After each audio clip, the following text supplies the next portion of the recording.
y morcillero a inflación. ¿Por qué Argentina no se la puede sacar de encima? Es el libro de Juan Manuel Telechea, a quien recibimos fuertemente con el aplauso. Muchísimas gracias. Juan Manuel, muchísimas gracias por venir. Por Escritor, favor, gracias a ustedes. economista, magíster. Bueno, estudiaste un montón. Tus padres están contentos. Sí. Están contentos. Se junta con los amigos y dice, che, tu hijo en la tele. Sí, claro, es escritor y economista. Está muy bien. Hagamos el día que nació la inflación. ¿Cuándo es históricamente, cómo es el camino de la inflación? Bueno, en realidad la inflación arranca, digamos, bastante atrás. Tenemos más de 100 años de historia de inflación. Cuando uno mira ese recorrido, lo que vemos es que del 30 al 70 era una inflación que podríamos considerar alta, por encima del 20-30%, pero que para los parámetros, digamos, del mundo eran inflaciones que se veían en esos países. Y particularmente yo creo que ahí hay un quiebre en el 75, ¿no? Con el Rodrigazo, que lo que provoca ahí es una devaluación muy fuerte del 500%. Y eso es lo que como que rompe esa, podríamos decir, inflación estable, y a partir de ahí ya nos empezamos a mover en otro nivel inflacionario por encima del 100%. A ver, Juan Manuel, perdón, digo, para que se entienda, porque tal vez tratamos de comprender del 30 al 75 con ojos de hoy, y tal vez, bueno, otro momento de industrialización, otro momento del mundo, otro momento de... No existía la globalización de yo fabrico pulóveres acá y los vendo en Kuala Lumpur o al revés. ¿Qué era? ¿Por qué la inflación del mundo rondaba esos porcentajes? No, bueno, ahí después, si querés, cuando vayamos a la actualidad, vemos algunas diferencias que son importantes. Era un mundo mucho más cerrado. Por ejemplo, una variable como el dólar, que hoy es tan importante, en ese momento no era tan relevante. En Argentina todo el mundo ahorraba en la moneda propia, no se ahorraba en dólares. Las variables financieras no eran tan relevantes a la hora de la determinación de los precios. Y además era una inflación que estaba combinada con crecimiento. O sea, Argentina en toda esta época, del 30 hasta el 75, creció de manera sostenida. Con lo cual lo que uno ve es que la inflación no era un impedimento, no era un obstáculo. Si bien, digamos, se conocen procesos de frenos y de crecimientos, pero la economía crecía de manera persistente. A partir de, digamos, como te decía, del 75 uno puede ver en las variables económicas un quiebre importante, tanto en el nivel inflacionario como en la tendencia del crecimiento, que es un poco, haciendo el paralelismo con los últimos 10 años de Argentina, es una similitud, ¿no? Que vos tenés una inflación elevada que te frena y tenés el país completamente estancado, no hay crecimiento económico. Pregunta de millón. ¿Qué pasó en muchos países del mundo para poder lograr un freno inflacionario y qué no se pudo hacer en otros países en donde no se pudo frenar? Bueno, ahí creo que es un poco lo que trata de explicar el libro, ¿no? La idea ahí es lo que yo llamo una inflación crónica que tiene Argentina. Y creo que hoy en día, por lo menos, sí somos un caso bastante excepcional, ¿no? Cuando uno mira en los últimos 10 años y se fija qué países tuvieron una inflación persistente. No picos, que hay países con picos muy elevados de inflación, pero una inflación persistentemente alta por encima del 20%, nos encontramos con que Argentina y Venezuela fueron los únicos dos. Y si no vamos para atrás, como te decía, desde el 70 a la fecha, Argentina lidera el ranking de persistencia de inflación. Entonces, eso es lo que te genera un efecto crónico, ¿no? A mí la analogía que me gusta pensarla es como la de una adicción. Si vos tenés una persona que fuma hace 40 años y una persona que fuma hace un año, bueno, obviamente las soluciones, las recetas para tratar de solucionar ese problema no son las mismas. Seguramente al que fuma hace un año, quizás con un poco de ayuda lo podés solucionar. Al que tiene 40 tenés que hacer otras herramientas. Bueno, con la inflación argentina pasa lo mismo. Al tener una inflación elevada por mucho tiempo, eso hace que la gente vaya cambiando su conducta, se adapte al entorno. Las empresas empiezan a remarcar más los precios, la gente empieza a ahorrar más en dólares, a cambiar las pautas de consumo. Entonces, esos cambios que se van generando de a poquito, ¿no?, van acumulándose y después vos tenés que todo eso termina provocando, digamos, las devaluaciones del tipo de cambio, y ahí nos vamos cada vez a niveles más elevados. Entonces, esa es la cuestión, y yo también digo, la inflación tiene memoria, ¿no? Esa cuestión de que vas acumulando estos problemas. Guste o no gusten los datos, ¿en algún momento Argentina tuvo baja inflación, sea controlada por métodos también económicos, de macroeconomía, o tal vez, trato de recordar, la convertibilidad o lo que sea? ¿En algún momento tuvo baja inflación o inflación cero? Bueno, justamente la convertibilidad fue el periodo de mayor estabilidad en los últimos 70, 80 años, con una inflación prácticamente nula. Y además ahí también hubo una sintonía a nivel mundial. Como te decía antes, cuando vos ves la historia de la inflación a nivel global, hasta los 80 fue un problema global. Y ahí como que todos los países del mundo pudieron solucionarlo, terminaron varios en hiperinflación, incluida Argentina. Entonces eso te genera ciertos miedos, ¿no? Decir, che, hasta acá llegamos. Claro. La convertibilidad es un poco la respuesta a eso. Ahora, el problema que tuvimos es que esa convertibilidad terminó en una implosión gigante con una mega devaluación ahí en 2001 que reactivó ese proceso, ¿no? Si bien la salida de la inflación fue con inflación baja, volvimos a tener inflación y a partir de ahí, mientras que todo el mundo la mantuvo controlada, acá no la pudimos controlar y por eso te decía, sacando, digamos, estos últimos 2 años con la pandemia que otros países empezaron a tenerla, si mirás en el 2018-2019, éramos el único país del mundo prácticamente con inflación por encima del 10%. O sea, Claro.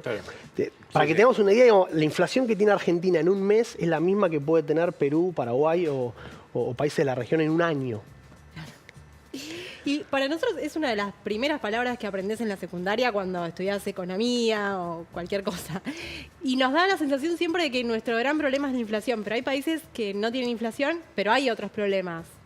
Bueno, obviamente... Temas económicos. Claro, ¿no? sí, Claro. no, desde ya, digo, de vuelta. Yo creo que la comparación con el resto de la región, vos ves probablemente niveles de pobreza más elevados, niveles de inequidad más elevada, falta, digamos, de infraestructura. Obviamente esos problemas están. En nuestro caso es la inflación. Lo que pasa es que la inflación viene atada, como te decía antes, de la falta de crecimiento. O sea, Argentina, si uno mira la evolución del PBI, que es la variable que te marca ese crecimiento, estamos estancados del 2011. Al no crecer, vos no podés generar recursos. Entonces, por eso es que vos cuando mirás en esos últimos, otra década perdida, los últimos 10, 12 años, ves que la pobreza incrementó, que el salario se redujo. Bueno, todo eso viene en la mano por nuestra incapacidad de poder crecer. Y eso viene atado de la inflación. La inflación es la que te provoca todas estas distorsiones, estos problemas que hacen que la economía no puede crecer de manera sostenida. La pandemia logró a nivel mundial que otros países, como bien contabas, países poderosos, Estados Unidos, las potencias europeas, han tenido una inflación. España pasó de 0 a 9, lo que matemáticamente es un 900%. ¿Cómo están hoy esos países ya atravesada la pandemia? Me parece que de alguna u otra forma está atravesada. ¿Cómo están esos índices? ¿Han vuelto a su 0%? ¿Han podido reducirlo? Y si han podido reducirlo, ¿por qué? Bueno, ahí también está buena esa comparación con el caso argentino porque te demuestra un poco estas dificultades que te marcaba antes.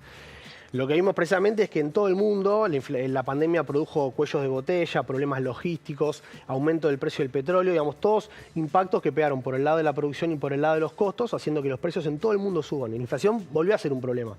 De nuevo, en términos de 5, 10, 15% anual. Esa inflación Anual. estaba anual. 15 anual. Sí, como mucho. Por eso, o sea, vos un caramelo te lo comprabas a €1 en enero y en diciembre costaba €1,10. Exactamente, pero para esos Anual, países... está bien, pero porque a veces se dice, no, bueno, la cuenta te da de 0 a 10%, te da que aumentó ¿cuánto? Sí, 1000%. 1000%, claro. Vos decís, mira, 0, siempre compré 0. Esto yo lo tengo que pagar 0,10. ¡Guau! Claro. Bueno, justamente, ¿no? El tema es que la manera ahí de decir es un montón, pero en términos, digamos, cuando uno mira en porcentaje, no es tan grande y nuestro problema es completamente distinto. Pero como te decía antes, esos países, cuando tienen un brote inflacionario, es decir, mucha estabilidad por muchos años y de repente un salto en el nivel de los precios, bueno, las herramientas tradicionales, ajustar la política monetaria, ajustar el tipo de cambio, ¿no? Restringir un poco esas variables, hacen que la inflación empiece a bajar, que es lo que está pasando. Igual tarda, ya llevan un año y la inflación tarda. Pero como te decía, en Argentina, que vos tenés otros elementos, estos hábitos que se van acumulando, hacen que vos al aplicar esas recetas tradicionales no funcionen. Y que tengas que necesitar mucho más tiempo para poder bajar inflación. Por eso también es tan complicado acá, ¿no? Uno escucha a los economistas que dicen, es imposible bajar de 100 a 0, que tiene que ser gradual. Y haciendo bien las cosas es 1 o 2 puntos por mes. Hasta que lleguemos al dígito nos hacemos abuelos. Entonces, claro, hay posibilidades de, o es la receta a largo plazo, de bajar sin un impacto económico para toda la sociedad, una reducción abrupta. Bueno, ese justamente creo que es hoy el gran desafío, ¿no? Pensando también en la próxima gestión. porque como vos bien decís, la inflación es difícil de bajar de manera rápida.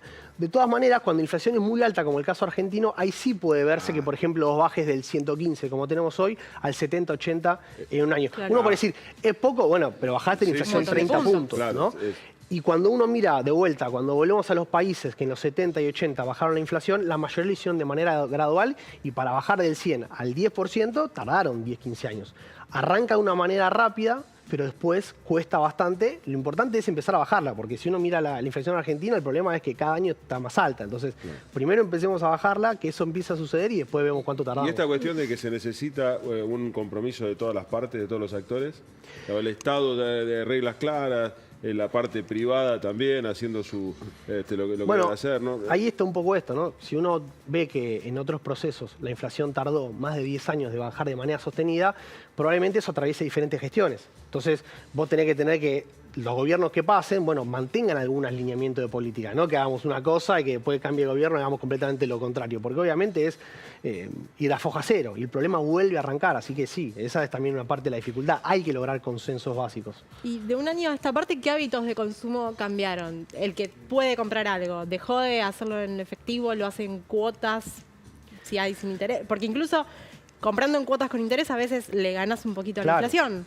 Sí, o sea, esta es una cuestión, nosotros lo tenemos esto muy acostumbrado, cuando volvemos al caso europeo, para ellos pasar la inflación del 2-3% al 9% se volvían locos, porque decían de repente un producto que compraban todos los meses, ahora aumentó, no lo podían creer.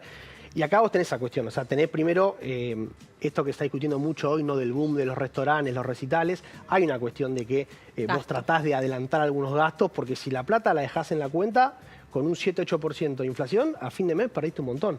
Entonces está toda esa cuestión, incluso a veces las cuotas pueden funcionar y después tenés herramientas, digamos, como las billeteras virtuales que aparecieron hoy en día que te van remunerando automáticamente.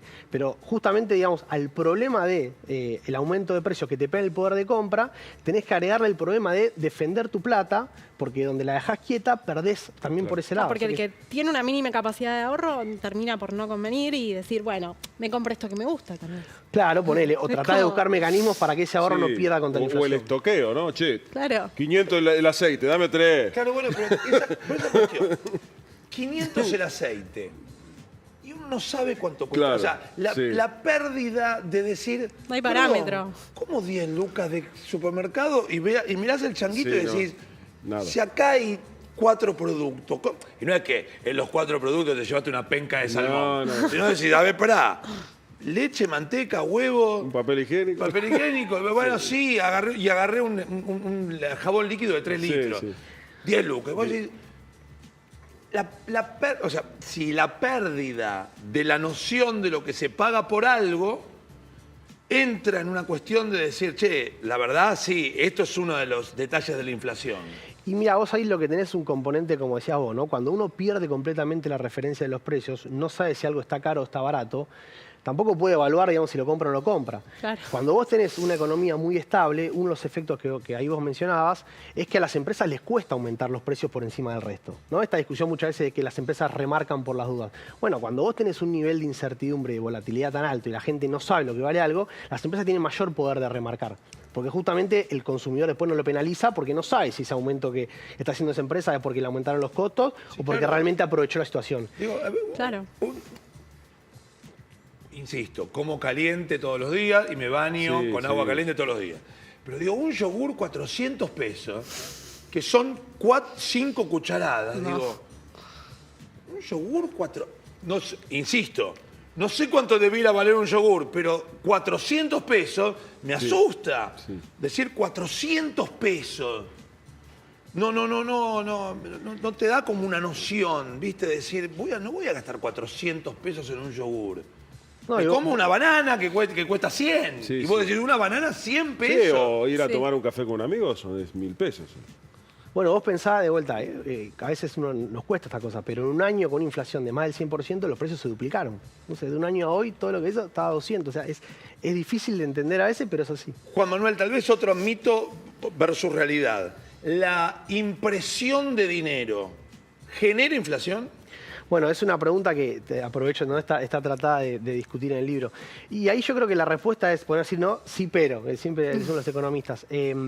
Porque justamente una de las cuestiones fundamentales del libro es tratar de explicar, porque siempre como que escuchamos, bueno, por un lado tenemos lo que te dicen que el problema es la falta de dólares, por otro lado tenemos el problema que te dicen la emisión. Bueno, la realidad es que es un poco en el medio, ¿no? O sea, una cuestión que uno puede decir bastante intuitiva es, si vos tenés una economía que no tiene capacidad de financiamiento, ¿no? Que no tiene, digamos, tiene la deuda reestructurada, que tiene la cuestión del FMI, que le cuesta, digamos, conseguir dólares, y vos a esa economía le agregás muchos pesos y sabés que la gente lo que hace con esos pesos, la que ahorra, es resguardar sus ahorros en dólares, bueno, ahí tenés un problema, porque parte de esos pesos se van en la compra de dólares, suben el tipo de cambio y a partir de ahí. Entonces, yo lo que digo es, tenés un mecanismo que de alguna manera deja contentos a los dos.